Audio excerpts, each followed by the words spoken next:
साथियों, आजकल चर्चा होती है कि भारत में हिंदू मुसलमान होता है। अगर आप इतिहास के पन्ने उठाकर देखें तो पूरी दुनिया में हिंदू मुसलमान होता रहा है। अगर आप हिंदुस्तान की बात करें तो भारत 15 अगस्त 1947 को आज़ाद जरूर हुआ, इस देश का एक टुकड़ा कट गया और पाकिस्तान का जन्म हुआ, और ये सब कुछ हिंदू मुसलमान के नाम पर हुआ। आज मैं दो ऐसी घटनाएं इतिहास की पन्ने से बतलाने का प्रयास करूंगा जो इस हिंदू मुसलमान का जीता जागता उदाहरण है। मुस्लिमों ने कुरान, सुन्नत, शरीयत से कभी अपने को अलग नहीं किया, सदैव सांप्रदायिक रहे, जबकि भारत में हिंदुओं को पंथ निरपेक्षता का पाठ पढ़ाया गया। आज भी कुछ ऐसा ही है। हिंदुओं के जो पुरोधा थे, जो पुरोधा रहे, उन्होंने सदैव मुस्लिमों का तुष्टीकरण किया, लेकिन न तो भारत का बंटवारा रोक पाए और न ही पाकिस्तान में गैर मुस्लिमों की रक्षा कर पाए। यही कारण रहा कि जहां हिंदू कम संख्या में था, उनका भीषण नरसंहार भी हुआ था। साथियों, भारत कटा, एक मुस्लिमों का इस्लामिक देश पाकिस्तान बना, और जो बचा हुआ भारत था वो हिंदुओं की एक लावारिस सबकी धर्मशाला बन गई, जहां सदैव पहला हक मुस्लिमों का बना रहा। साथियों, इस तुष्टीकरण के दो इतिहास के पन्ने पर सबूतों से कहने का कष्ट प्रयास करेंगे। आपने झंडा गीत सुना होगा जो श्यामलाल गुप्ता जी ने लिखा था। आज जो आप झंडा गीत सुनते हैं, जो मंजूर हुआ, वो झंडा गीत पूरा नहीं है बल्कि अधूरा है। कारण यह है कि उसकी कुछ पंक्तियां ऐसी थी जो कि हिंदू देवता कहें, भारत माता कहें, इनसे संबंधित थी, और यही भारत माता की जय का कारण था कि ये पंक्तियां उससे निकाल दी गई, क्योंकि मुसलमानों ने इसका विरोध किया। साथियों, ये पंक्ति थी, इस झंडे के नीचे निर्भय ले स्वराज यह अविचल निश्चय, बोले भारत माता की जय, स्वतंत्रता हो देश हमारा, ध्येय हमारा, झंडा ऊंचा रहे हमारा। साथियों, उस समय भी भारत में पंथ निरपेक्ष देश था, लेकिन भारत माता की जय से आपत्ति थी। साथियों, जैसा कि आप जानते हैं कि जो झंडा गीत लिखा गया वो 1938 में कांग्रेस के अधिवेशन में नेताजी सुभाष चंद्र बोस ने इसे देश के झंडा गीत की स्वीकृति दे दी। यह ऐतिहासिक अधिवेशन हरिपुरा में हुआ था। नेताजी ने झंडारोहण किया और वहां मौजूद करीब 5000 लोगों ने श्यामलाल गुप्त पार्षद द्वारा रचे झंडा गीत को एक स्वर में गाया। लेकिन साथियों, अफसोस की बात यह है कि भारत माता की जय वाला जो पद था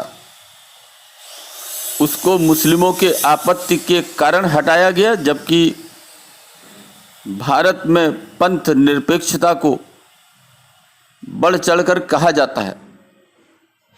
साथियों, ये कैसी पंथ निरपेक्षता थी?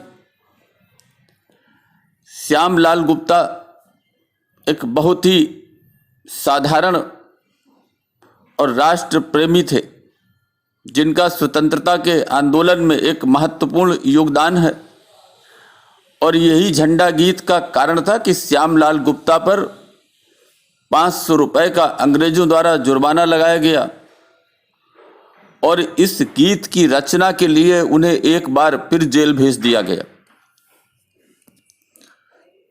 साथियों, श्यामलाल गुप्ता जी को आप जरूर पढ़ें। 1921 की बात है कि 1921 में श्यामलाल गुप्त ने संकल्प लिया था कि जब तक देश आज़ाद नहीं हो जाएगा तब तक वो जूते चप्पल नहीं पहनेंगे, धूप व बारिश में छाता भी नहीं लगाएंगे। आज़ादी मिलने के बाद भी वो नंगे पांव ही रहे। 10 अगस्त 1977 को उन्होंने अंतिम सांस ली। साथियों, दूसरा उदाहरण जो हमारा राष्ट्रगीत है, जिसको बंकिम चंद्र चटर्जी के आनंद मठ से लिया गया। साथियों, राष्ट्रगान के चयन की बात आई तो वंदे मातरम के स्थान पर रविंद्रनाथ ठाकुर द्वारा लिखे गए व गाए गए गीत जन गण मन को वरीयता दी गई। यहाँ पर भी वही कारण था, इस्लाम की शरीयत। इसकी वजह यह थी कि कुछ मुसलमानों को वंदे मातरम गाने पर उस समय भी आपत्ति थी, क्योंकि इस गीत में देवी दुर्गा को राष्ट्र के रूप में देखा गया है। इसके अलावा उनका ये भी मानना था कि यह गीत जिस आनंद मठ उपन्यास से लिया गया है वो मुसलमानों के खिलाफ लिखा गया है। इन आपत्तियों के मद्देनजर सन 1937 में कांग्रेस ने इस विवाद पर गहरा चिंतन किया। जवाहरलाल नेहरू की अध्यक्षता में गठित समिति, जिसमें मौलाना अबुल कलाम आज़ाद भी शामिल थे, उन्होंने यह फैसला किया कि इस गीत के जो शुरुआती 2 पद हैं जो मातृभूमि की प्रशंसा में कहे गए हैं वो लिए जाएं, लेकिन बाद के पदों में हिंदू देवी देवताओं का जिक्र होने लगता है।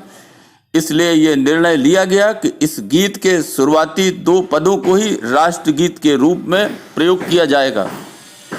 इस तरह गुरुदेव रविंद्रनाथ ठाकुर के जन गण मन अधिनायक जय हो को यथावत राष्ट्रगान बनाया गया और बंकिम चंद्र चटर्जी द्वारा रचित प्रारंभिक 2 पदों का गीत वंदे मातरम राष्ट्रगीत बनाकर काम चला लिया गया।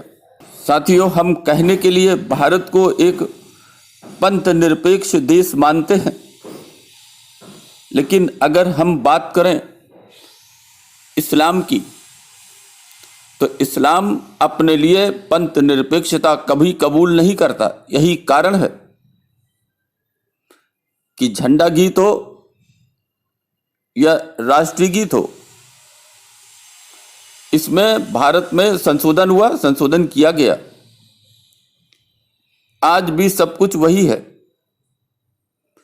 साथियों, अफसोस की बात है कि एक समय था कि हिंदुस्तान हुआ करता था जहां केवल हिंदू थे। इस देश में पुर्तगाली आए, अफगान आए, पठान आए, अरबी आए, अंग्रेज आए, सब लोगों ने इस देश को लूटा, इस देश की संपत्तियों को लूटा और लूटने के बाद इस देश में धर्मांतरण का खेल खेला।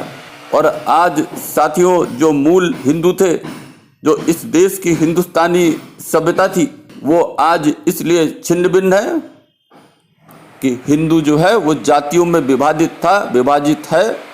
आज जरूरत है कि हिंदुओं को अपना जातिवाद भेदभाव छोड़कर एक साथ खड़े होना पड़ेगा और हिंदुस्तान के हिंदुत्व को एक स्थान देना होगा। अभी के लिए बस इतना ही।